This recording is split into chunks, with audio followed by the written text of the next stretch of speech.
In the hush of a weary night, when the world seemed to forget his name, he sat alone beneath a dim, trembling light burdened by debts, by silence, by an unseen weight upon his soul. Yet there was something within him untouched, a quiet dignity that refused to fade. Then, from the stillness, a voice, soft yet sovereign, spoke into the depths of his spirit. "This month shall change your life." His breath caught, but before hope could take root, another voice crept in, sharp and mocking. "You, chosen, you will fall again." And there, between promise and doubt, his unseen battle began. How is your child's health today? Please share in the comments so we can all pray for each other. By the following night, the silence returned, but it was no longer empty. It carried presence. The voice of light came again, not as thunder, but as a steady flame within his chest. "If you would receive what is prepared, you must believe without fracture, and seek me each day in stillness." The words did not demand, they revealed. They felt ancient, like a truth he had once known and forgotten. He did not answer at once, for though his spirit stirred, his mind was not unguarded. The next morning, he spoke of it to his closest companion, a man shaped by reason, by numbers, by the visible world. The friend listened, arms crossed, eyes steady, and then replied with measured calm. "Voices in the night are not promises. They are echoes of exhaustion, of longing dressed as truth. You're not being called. You're unraveling." The words struck deeper than insult. They awakened doubt. That evening, as the wind pressed softly against the windows, the debate continued not between two men, but within one soul. Could something unseen hold more authority than all he had ever known? Was faith a doorway or a deception? He closed his eyes, and in that inward darkness, he felt it again, not a sound, but a certainty. A presence that did not argue, did not force, yet remained. It neither defended itself nor retreated before skepticism. It simply was. And in that quiet he understood. Belief would not be proven to him, it would be chosen. The days that followed did not soften, they tightened, like a cord drawn unseen around his life. Debts gathered at his door with quiet insistence, each notice a weight upon his chest. Within his home, words once gentle turned sharp. Old wounds, long buried, rose again like ghosts demanding voice. Even the night, once a refuge, betrayed him. Sleep became a corridor of troubled visions, shadows stretching without form, doors that would not open, a horizon that receded no matter how far he walked. And then came the whisper. It did not arrive with spectacle, but with familiarity, low, patient, almost intimate. It spoke not from outside, but from the hidden corners of his own thoughts. "You will fail," it said, again and again, with a calm more terrifying than rage. "You have always failed. Why should this be different?" He named it, though no one else could hear it, the whisperer. It knew his past with unsettling precision, reciting his missteps as if they were sacred texts. It mocked the voice of light, calling it illusion, a fragile comfort for a mind too weary to face truth. By day, he walked among others with composed restraint, yet within him a storm gathered force. Doubt pressed against faith, fear tested every promise he had begun to hold. Still, there remained in him a quiet defiance, not loud, not certain, but unbroken. Even as the whisperer circled his thoughts like a patient predator, there was something it could not touch, a dignity rooted deeper than circumstance, a flicker of belief that refused to be extinguished. And thus, the battle was no longer distant. It had entered him. By the turning of the week, the unrest within his home could no longer be contained. Words once withheld now broke forth like a storm, long gathering beyond the hills. Voices rose, not merely in anger, but in years of unspoken hurt accusations, sharpened by memory, silence fractured by truth. It was then, in the heat of that moment, that a hidden thing was revealed. A secret buried in the past, carried quietly by those he loved, now laid bare before him. It struck him not as scandal, but as sorrow, an inheritance of pain that had lingered unseen, shaping the very air they breathed. For a fleeting moment, the weight of it all pressed upon him with such force that escape seemed the only mercy. The door stood near. Freedom, or what appeared to be freedom, whispered of distance, of release from the entanglement of others' wounds. And yet, beneath the clamor, another current moved quieter, deeper. The same presence he had felt in the stillness returned, not to command, but to steady. It did not deny the fracture before him, nor did it promise ease. Instead, it offered something far more demanding, the strength to remain. Within him, two paths unfolded. One led away, swift, self-preserving, untouched by further pain. The other required him to stand in the midst of what was broken, to bear what was not entirely his, and yet somehow entrusted to him. He did not speak at once. His silence was not weakness, but discernment. And as the voices around him faltered, something in his bearing began to shift the room not by force, but by presence. For though the house trembled on the edge of division, there stood within it one who had begun, however faintly, to understand that not all battles are won by leaving. In the days that followed, the world did not return to its former order. Rather, it seemed to thin as though a veil once taken for granted had begun to lift. Time itself faltered. On more than one evening, the clock upon his wall stood still, its hands suspended between moments, as if unwilling to advance. Yet he felt no fear in that pause, only a strange awareness, as though something unseen had drawn near, and the dreams returned, not as scattered visions, but with deliberate repetition. The same path, the same distant horizon, the same voice calling from beyond sight. Each night, the dream resumed where it had left off, as though it were not imagined, but remembered. He began to wake with a certainty he could neither explain nor dismiss. Within him, the tension deepened. The whisperer had not departed, it lingered still, circling his thoughts with sharpened doubt. Coincidence, it murmured. Fatigue, nothing more. Yet the voice of light remained as well, steady and unyielding, not louder, but truer. Thus the conflict revealed itself, not in outward signs alone, but in the unseen chambers of his being. One force pressed him toward fear, toward retreat, toward the familiar weight of disbelief. The other drew him gently forward, toward trust, toward a reality that could not be grasped by reason alone. He did not proclaim belief, not yet, but neither could he deny what unfolded before him. These were no longer passing thoughts or fleeting impressions. Something was at work, something patient, precise, and beyond the reach of chance. And for the first time he began to consider a truth both unsettling and profound, that the greatest battles are not fought with hands, but with the will to see beyond what is visible. What followed was not relief, but a tightening of the trial, as though the unseen hand that had called him now permitted the storm to prove its own word. His work, once the last pillar of stability, began to falter.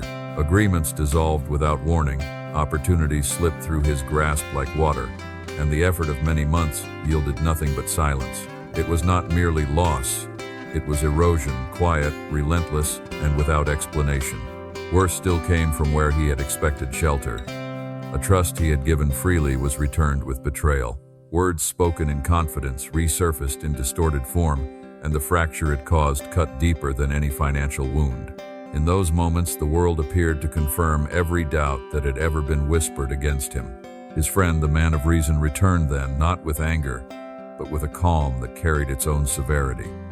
"There it is," he said, observing the ruin with steady eyes. "You believed in something unseen, and this is what it has brought you. Loss, confusion. You call it faith, I call it surrender to illusion." There was no mockery in his tone now, only the conclusion. The words lingered. That night, the silence within his room was heavier than before. No voice came at once, neither light nor shadow, only the echo of all that had been lost. For the first time, he felt the full weight of the question before him, not as philosophy, but as necessity. Had he been deceived? Had the voice he trusted been nothing more than a refuge his mind had created to endure what it could not accept? The whisperer returned, but it did not need to speak loudly. "You see," it murmured, almost gently, "this is the truth." Yet something within him did not collapse. He did not rise in defiance, nor did he declare unwavering certainty. Instead, he remained still, quiet, and watchful. Beneath the grief, beneath the confusion, there persisted a fragment of knowing that could not be argued away, not proven, not explained, only held. He understood then that faith, if it were real, would not be measured by ease, nor sustained by reward. It would stand or fall here, in the absence of both. And so the choice came to him, not as a command, but as a threshold, to abandon what he could not yet see, or to continue walking, even when the path had all but disappeared. At the lowest ebb of his strength, when even the effort to hope had grown heavy, he found himself without argument, without pretense, and without the quiet defenses he had long kept intact. Night had fallen again, but this time it carried no expectation, no sign, no voice, only stillness, and within it, the honest weight of a soul that could no longer sustain itself. He knelt not out of habit nor from certainty, but from surrender. For the first time, he did not seek to speak well, nor to prove belief, nor to ask for outcomes. What rose from him was simpler, and therefore truer. "If you are there," he whispered, the words unadorned, "then see me as I am." No promise followed, no condition offered, only the quiet admission of need. What occurred then did not come as a spectacle. There was no thunder, no vision to seize the senses. Instead, it began as a subtle shift, like the easing of a burden he had carried so long he had forgotten its origin. A warmth, gentle and unhurried, seemed to rest upon him, not upon the body alone, but deeper, where his unrest had taken root. It did not overwhelm, it steadied. It did not erase memory, it reordered it. He felt, with a clarity beyond explanation, as though he had been touched not by hand but by presence, not grasped but held. And within that holding, something in him long fractured began to align. The grief did not vanish, yet it no longer governed. The fear did not disappear, yet it no longer spoke with authority. The whisperer stirred, as if resisting what it could not command. Its voice came, but faltered, its certainty weakened, its repetition losing force. What once had seemed inevitable now appeared diminished, as though exposed to a light it could not endure. He did not rise at once. There was no urgency in this moment, no need to claim what had been given. Instead, he remained in that quiet, allowing the stillness to speak in its own way. And in that silence he understood not through reasoning, but through recognition that the presence he had questioned had never contended with the darkness by force. It had simply remained, awaiting his willingness to turn toward it without defense. When at last he stood, nothing outward had changed. The room was the same, the hour unchanged. Yet within him, a shift had taken place so profound it altered the weight of everything he would now carry. He did not possess all answers, nor had the path ahead been revealed in full, but he was no longer standing alone in it. And where doubt had once spoken with authority, there now lingered a quieter, steadier voice, not demanding, not insistent, but enduring. In the days that followed his quiet awakening, the world did not transform all at once, but it began to yield, gently, as though responding to a hidden order newly restored within him. Opportunities, once distant, appeared in modest yet undeniable ways. A conversation that led to unexpected work, a door opened where none had stood before. They were not grand, yet they carried a quiet precision, as if placed rather than stumbled upon. Within his home, the sharp edges of conflict softened. Words once spoken in haste were now tempered, and though the past was not erased, it no longer ruled the present. There were moments brief, but real, when peace entered the room without announcement, settling among them like a long-forgotten guest returning at last. Yet, as light began to take form, so too did resistance. From beyond his inner circle arose a new presence, not cloaked in shadow like the whisperer, but clothed in familiarity. A man known to him, one who had once walked beside him in ordinary days, now regarded him with narrowed eyes and guarded speech. This was no open enemy, but something more subtle: envy, concealed beneath civility, doubt masked as concern. "You've changed," the man remarked, though the words carried no admiration. "Fortune does not turn without reason. Be careful what you claim as a blessing." His tone suggested not warning, but suspicion, as though what had begun in quiet grace must surely conceal deception. The encounter stirred no anger in him, though it revealed a truth he had not yet faced. That transformation does not pass unnoticed, and not all who witness it will rejoice. Still, he remained as he had become, steady, inwardly anchored, for he now understood that the path unfolding before him would not be free of opposition. It would, instead, reveal it. And yet, the presence within him did not withdraw. It endured quiet, watchful, and unchanged. On the eve of his turning, the darkness returned not as a distant murmur, but as a gathering force, patient and deliberate. Old fears rose with sharpened clarity. The memory of failure, the weight of past mistakes, the quiet shame he had once buried now standing before him as if summoned. The path he had begun to walk seemed suddenly fragile, as though a single step backward might erase all that had been gained. The whisperer returned with renewed strength, its voice no longer subtle but insistent, pressing against the very center of his being. "You are not worthy," it declared, each word measured, each accusation precise. "What you felt was an illusion. You were never chosen, you were merely desperate." He did not flee. For the first time, he turned inward not to escape, but to face what had long governed him. The battle did not unfold in motion, but in stillness within the unseen depths where memory, identity, and belief converged. Before him stood not only the voice of doubt, but the reflection of who he had been, uncertain, wounded, divided. And yet, something within him had changed. He stood in that inward place with a quiet authority not his own, and when he spoke, it was not with force, but with conviction newly formed. "I was broken," he said, not denying the past, "but I am not abandoned." The whisperer pressed again, sharper now. "You do not deserve what is coming." He answered not in defiance, but in truth. "It was never mine to deserve. It was given." At that, the silence shifted. The force that had once encircled him faltered, not because it was overpowered, but because it had lost its claim. What once bound him no longer defined him. The past remained, but it no longer ruled. And in that moment, unseen by any eye, the battle reached its end not with spectacle, but with a quiet, irreversible victory. With the passing of that unseen battle, the change within him did not announce itself with triumph, yet it became evident in all that followed. He walked the same streets, spoke to the same people, and dwelt beneath the same roof, yet nothing remained as it had been. His mind, once divided by fear and doubt, now held a quiet strength, steady as a flame untouched by the wind. There was no haste in him, no restless striving. Peace, not as an absence of trouble, but as a presence within it, had taken root. In his home, where voices had once clashed like opposing tides, a different current began to flow. The wounds of the past were not erased, but they were no longer sharpened by accusation.